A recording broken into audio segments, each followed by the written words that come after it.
Hello student, chapter number 13 mensuration यानी surface area and volume 13.2 exercise तक हम लोग कंप्लीट कर चुके हैं इसको, और ये 13.3 एक्सरसाइज है।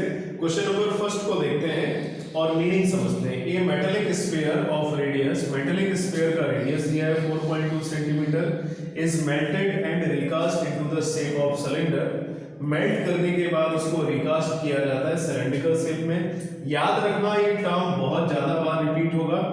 जब भी एक किसी स्फेरिकल बॉडी को या 3 डायमेंशनल बॉडी को दूसरी सॉलिड फिगर में चेंज किया जाता है तो उनका वॉल्यूम सेम रहता है, ठीक है। एक 3 डायमेंशनल बॉडी को दूसरी 3 डायमेंशनल बॉडी में चेंज किया जाएगा, वॉल्यूम सेम रहेगा। इसमें स्फेरिकल बॉडी है, उसको सिलेंड्रिकल शेप में चेंज किया गया है, ठीक है। तो जितना उसके अंदर मटेरियल स्फेरिकल शेप में होगा उतना ही सेम मटेरियल रहेगा सिलेंड्रिकल शेप में, तो इनके वॉल्यूम सेम होंगे, ठीक है। मेल्टेड और रिकास्ट टर्म जब भी आएगा तो मेल्टेड और रिकास्ट से पहले वाली शेप का वॉल्यूम और मेल्टेड और रिकास्ट के बाद वाली शेप का वॉल्यूम सेम रहता है। Volume of sphere is equal to volume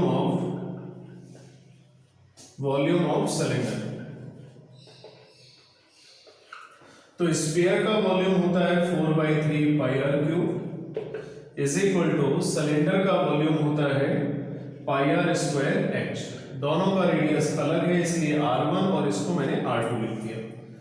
r1 का मतलब है स्फीयर की रेडियस 4.2 सेंटीमीटर और सिलेंडर का रेडियस दिया है r2 ले लिया 6 सेंटीमीटर, और पूछा है हाइट। सिलेंडर की हाइट स्फीयर की हाइट होती नहीं है, ठीक है, इसलिए लिखा नहीं, पाई से पाई कैंसिल हो गया। इस तरह के जब भी क्वेश्चन है तो ऐसा कभी मत करना कि जब स्फीयर दिया हो और मेल्टेड और रिकास्ट के बाद सिलेंडर दिया हो दोनों के अलग अलग वैल्यू निकाल दो, पाई की कैलकुलेशन करो तो बहुत बड़ा क्वेश्चन होता है। इस तरह के क्वेश्चन में हमेशा मेल्टेड और रिकास्ट या एक शेप से दूसरी शेप में चेंज किया जाएगा तो वॉल्यूम डायरेक्ट इक्वल करना है।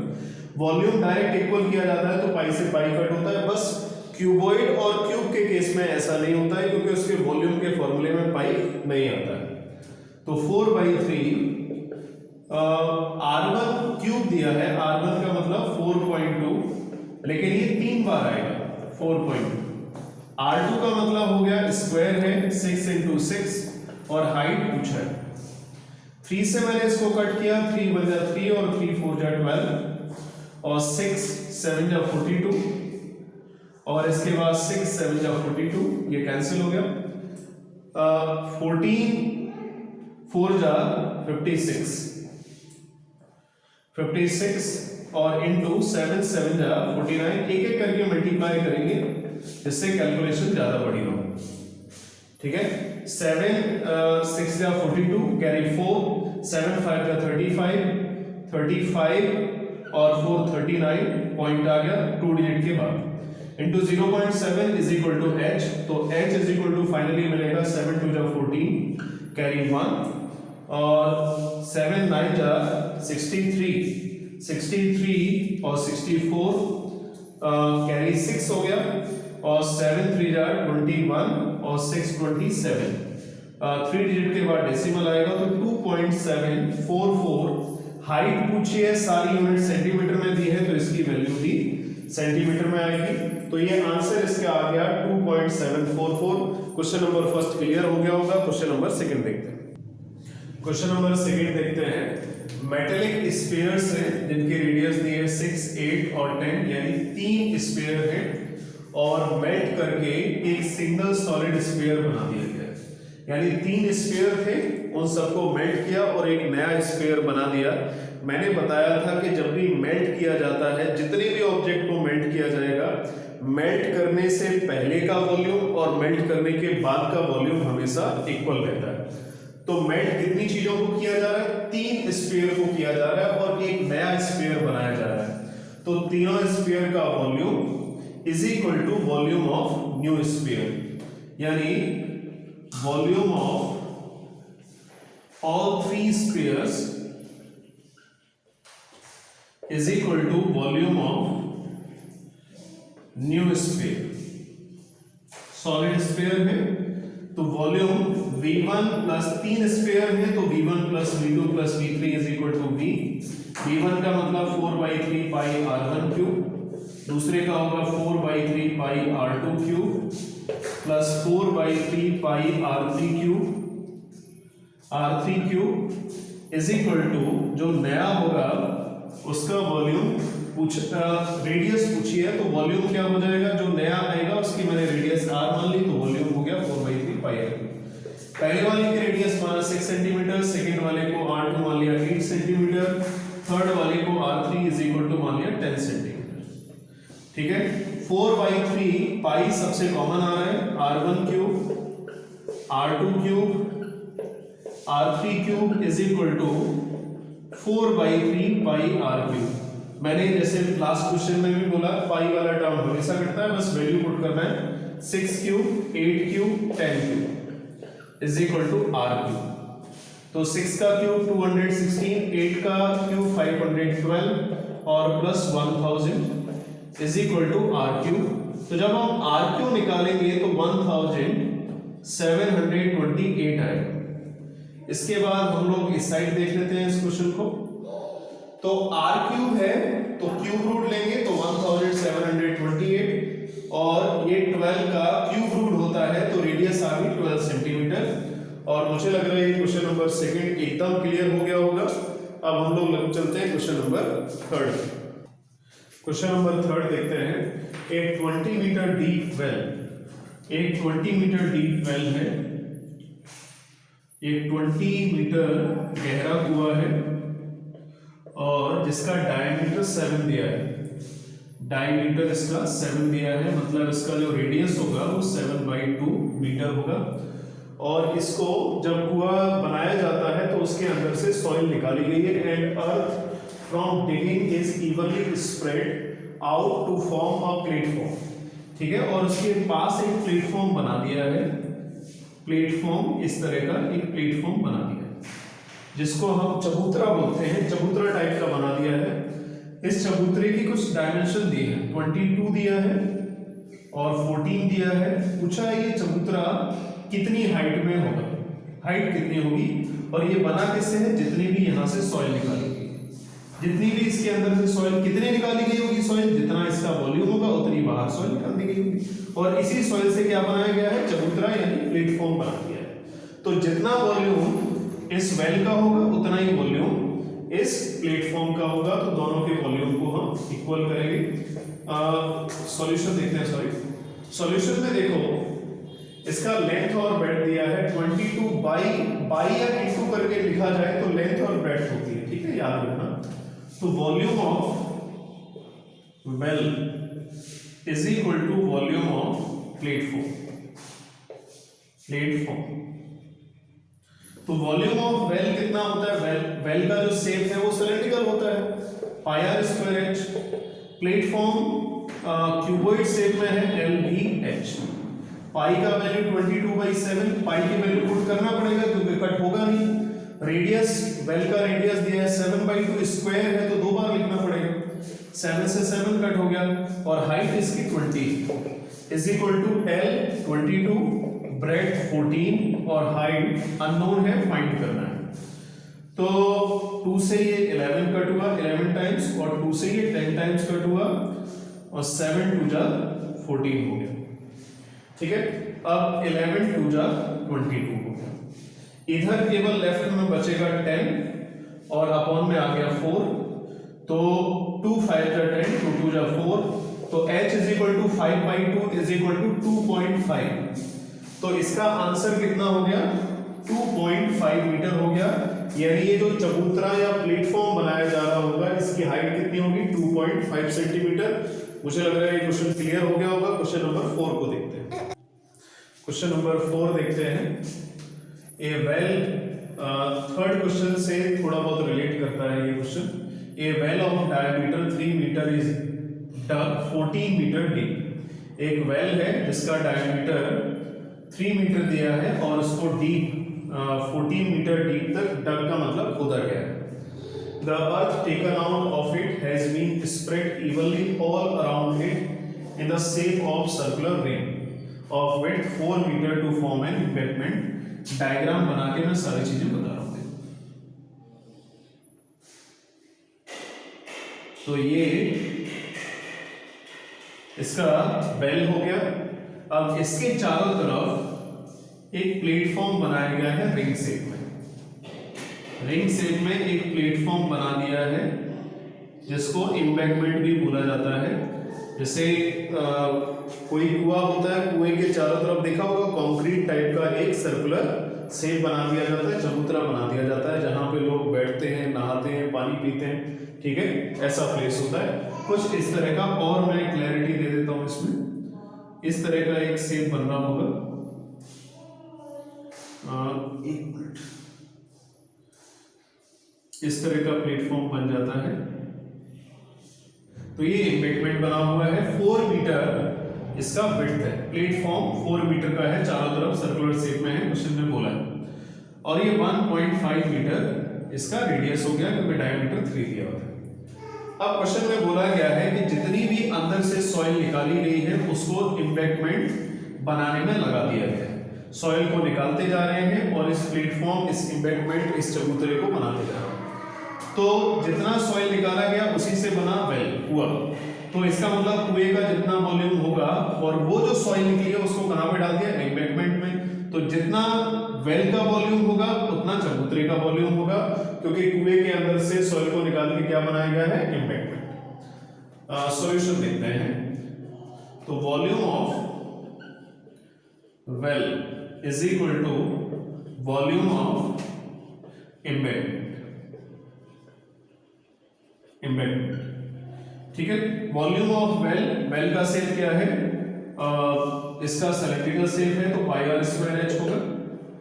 अब इसका चबूतरे का शेप देखो, ये वेल है, वेल के चारों तरफ ऐसा बन रहा होगा, तो इसका मतलब है हॉलो स्फेरिकल शेप होगा। यहां से ऊपर से कोई देखेगा तब उसे पता चलेगा कि इसका शेप हॉलो स्फेरिकल है, क्योंकि बीच में तो खाली दिखाई दे रहा है और ये प्लेटफॉर्म है। तो आउटर रेडियस भी है, इनर रेडियस, जिसमें आउटर और इनर रेडियस आ जाए तो वो हॉलो सिलेंड्रिकल शेप हो जाता है। हॉलो सिलेंडर का फॉर्मूला क्या होता है, pi r square minus small r square into h. या बाहर वाले एरिया में से अंदर वाला एरिया माइनस कर दो और जितनी हाइट होगी इसकी उसका मल्टीप्लाई। क्वेश्चन में यही पूछा है जो एम्बैंकमेंट बना है उसकी हाइट कितनी है। मैंने मान लिया एम्बैंकमेंट की हाइट या प्लेटफॉर्म की हाइट h। पाई से पाई कैंसिल हो गया। अंदर वाली रेडियस 1.5 यानी 3/2 होगी। 3/2 दो बार लिख दिया और डिफरेंस देने के लिए इसको h1 लिखा, इसको h डैश लिख देते हैं और इसको h लिखते हैं। h डैश कितना है, हाइट इसकी क्वेश्चन में बोला है 14 मीटर वेल की डेप्थ है तो 14 आएगा। और कैपिटल R हम निकाल लेते हैं। 4 + 1.5 5.5 यानी 11/2 मीटर होगा। और स्मॉल r क्या है, 1.5 मतलब 3/2 मीटर। तो 11/2 स्क्वायर और माइनस 3/2 स्क्वायर और हाइट हमें निकालना है। 2 से इसको फिलहाल मैंने कट कर दिया, 7 आएगा। 3/2 इंटू 7 3 या 21 लिखा। a square minus b square की आइडेंटिटी का फॉर्म हो गया। एक बार ऐड कर लेते हैं 11/2 प्लस 3/2 और एक बार डिफरेंस कर दिया 11/2 माइनस 3/2 इंटू h। 3/2 इंटू 21, इसको मैं मल्टीप्लाई अभी इसलिए नहीं कर रहा हूँ साइड से कट जाए। 11 और 3 कितना होता है 14/2 और 11 और 3 कितना होता है 8/2 इंटू h। 1 2 से 1 2 चला गया, 7 2 जा 14 और 7 3 जा 21 ये आ गया और 2 4 जा 8 हो गया। यहां से हमें मिलेगा 3 3 जा 9 और इज इक्वल टू 2 4 जा 8h। तो h इज इक्वल टू 9/8, 8 1 जा 8 और बचा 1 10 हो गया। 8 1 जा 8 बचा 2 20 यानी 8 2 जा 16 हो गया, बचा 4 8 5 जा 15। तो हाइट आ गई 1.125 मीटर। मुझे लग रहा है ये क्वेश्चन समझ में आ गया होगा। क्वेश्चन नंबर 5 देखते हैं। Question number 5, a container shaped like a right circular cylinder having diameter। एक कंटेनर है और जिसका जो शेप है वो राइट सर्कुलर सिलेंडर का शेप है। तो ये मैंने शेप बना लिया। डायमीटर 12 है, मतलब अगर इसका रेडियस देखा जाए तो 6 मीटर है, और हाइट क्वेश्चन में बोला है 15 मीटर है, तो इसकी हाइट 15 मीटर होगी। इज फुल ऑफ आइसक्रीम, ये आइसक्रीम से भरा हुआ है। The ice cream is to be filled into the cone of height 12 centimetre and diameter 6 centimetre, और यहां से आइसक्रीम निकाल के किस में डाली जा रही है, कोन में भरी जा रही है। कोन में भरी जा रही है। कोन का जनरली ये शेप होता है, diameter having a hemispherical shape on top, और इसके ऊपर एक हेमिस्फेरिकल शेप बना दिया जा रहा है। किससे? इसी आइसक्रीम से, जो इस कंटेनर, जो सिलिंड्रिकल कंटेनर है, इससे निकाल के इसमें भरी जा रही है। ठीक है, तो मैं इसका कंप्लीट शेप बना देता हूं इस तरह से। एक कोन इस तरह से बनाया जा रहा है। पूछा है find number of such cones which can be filled with ice cream. पूछा है कि कंटेनर में तो काफी आइसक्रीम होगी, तो एक आइसक्रीम को इस तरह से फिल किया जा सकता है। ऐसी नंबर ऑफ आइसक्रीम कितनी फिल हो सकती हैं इस कंटेनर के अंदर जो आइसक्रीम भरी हुई है उससे, तो हमें नंबर ऑफ आइसक्रीम निकालना है। ठीक है, तो मुझे ये बताओ, इस कंटेनर से एक आइसक्रीम को भर सकते हैं इस शेप में, 2 को भर सकते हैं, 3 को भर सकते हैं, कितने को भर सकते हैं? मैंने मान लिया एक का वॉल्यूम कुछ भी होगा। ठीक है, कितनी भरी जा सकती है? मान लेते हैं n भरी जा सकती है। n का मतलब 15 हो सकता है, 20 हो सकता है, लेकिन भरी किससे जा रही है? इसी से ही भरी जा रही है। तो इसका जो वॉल्यूम होगा वो इक्वल होगा एक कोन की वॉल्यूम और इनटू जितनी भी भरी जा रही होगी। 10 भरी जा रही होंगी तो 10 के वॉल्यूम के इक्वल हो जाएगा। इस कंटेनर का वॉल्यूम जितनी भी कोन भरी जा रही होंगी उसके वॉल्यूम के इक्वल होगा, तो दोनों के वॉल्यूम हम इक्वल करेंगे। Volume of cylinder is equal to volume of cones. Volume of एक कोन, कितने कोन होंगे, कितने कोन भरे जा सकते होंगे सिलेंडर से? n भरे जा सकते होंगे। तो वॉल्यूम ऑफ सिलेंडर कितना होता है? πr² into volume of cone, लेकिन कोन ही नहीं बना है, उसके ऊपर हेमिस्फीयर और है, प्लस वॉल्यूम ऑफ हेमिस्फीयर। ठीक है, ये पूरी आइसक्रीम किस में डाली जाती है? कोन में भी डाली जाती है और ऊपर से और लगा दी जाती है, इसलिए दोनों को ऐड करते हैं। तो वॉल्यूम ऑफ कोन है 1/3 πr² होता है, और प्लस हेमिस्फीयर क्या होगा? हेमिस्फीयर होगा 2/3 πr। इसकी भी डायमेंशन दी है क्वेश्चन में, इसकी डायमेंशन दी है कितना? The ice cream is to be filled into the cone of height. इस कोन की हाइट दी गई है 12 सेंटीमीटर। ठीक है, सब कुछ इसमें सेंटीमीटर में है। 12 सेंटीमीटर। डायमीटर इसका दिया है 6, तो ये डायमीटर 6 हो गया, तो ये भी कितना होगा? 6 ही होगा। मैंने बताया था जब दो ऑब्जेक्ट को जॉइंट किया जाता है ना, और बेस दोनों का कॉमन होता है तो रेडियस सेम हो जाती है, सेंटीमीटर है, 6 सेंटीमीटर। अब इसको हम r1 h1 लेते हैं, इसको हम r2 लेंगे और इसको h2 ले लेंगे। अब वैल्यूज लिखते हैं, r1 और h1 का मतलब सिलेंडर से है। r1 इसका कितना है? रेडियस है 6 मीटर हो गया, और h1 15 सेंटीमीटर। दूसरे का देख लेते हैं, r2 कितना है? r2 इसमें भी 6 है, डायमीटर 6 है, सॉरी, रेडियस 3 होगा क्योंकि कोण तो वैसे ही छोटा होगा, 3, तो रेडियस 3 होगी। और having a hemispherical shape on top, height दिया है 12, तो h2 हो गया 12 centimetre. Pi r1² h1 is equal to n into, मैं दोनों से कॉमन निकाल देता हूं, जो भी कॉमन मिल रहा हो, तो कॉमन हमें मिलेगा 1/3 पाई r2²। 1/3 पाई r2² कॉमन मिलेगा, यहां से बचा h2 और यहां से बचा 1/3 पाई r2² कॉमन निकाल दिया, 2r2 बचा यहां से। ठीक है, 2r2 बचेगा, पाई से पाई कैंसिल हो गया। वैल्यू पुट करते हैं, r1 के प्लेस पे आएगा 6², h1 हो गया 15 इज इक्वल टू 6² को 6 into 6 लिख लेते हैं, 1/3 रेडियस इसमें 3 है, 3² यानी 3 into 3, हाइट h2 का 12 है, प्लस 2 into रेडियस r2 3, एक 3 से एक 3 कैंसिल हुआ और 3 2 जा 6 हो गया, और 2 6 जा 12 इंटू 15 इज इक्वल टू, यहाँ से इसमें n और साथ में चल रहा है तो n इंटू 12 यहाँ से बचा और 3 2 जा 6 ये हो गया। अब 12 into 15 is equal to n into 12 और 6 होता है 18, 6 2 जा 12 और 6 3 जा 18 और 3 5 जा 15 और n is equal to 2 into 5 यानी n इज इक्वल टू 10। तो इसमें नंबर ऑफ कोन्स जो इस सिलेंड्रिकल कंटेनर से भरी जा रही होंगी, आइसक्रीम बनाई जा रही होंगी, ऐसी कितनी नंबर ऑफ आइसक्रीम बन गई होंगी? 10। तो क्वेश्चन नंबर 5 जो है वो एकदम क्लियर होगा। अब हम लोग अगले क्वेश्चन पे चलते हैं। Okay, thank you.